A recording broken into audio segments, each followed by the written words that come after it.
Sen vətən yolunda hüner eyledin, canını bu yolda siper eyledin. Celladın yuxusun zəhər eyledin.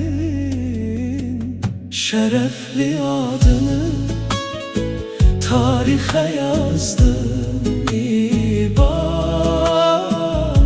Şərəfli adını tarixə yazdın İbad.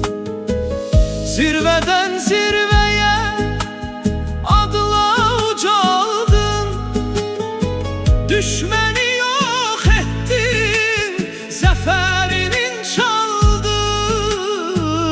Tökülən qanların qisasını aldın. Şərəfli adını tarixə yazdın İbad. Şərəfli adını tarixə yazdın İbad. Zülmətli gecədə əldə avtomat, günlərlə səngərdən edib kəşfiyyat. Düşmənə zərbəni vurub iki qat. Şərəfli adını tarixə yazdın İbad.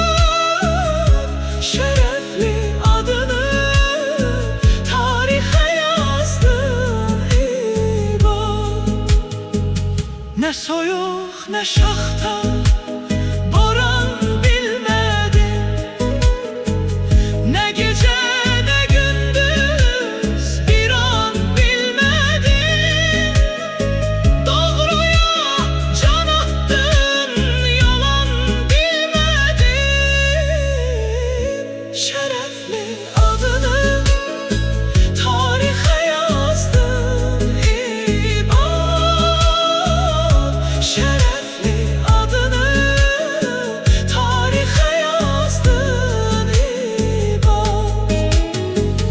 Canına can qatıb yollara düşdün, zirvəsi ağarmış dağlara düşdün. Vətənin yolunda hər dara düşdün.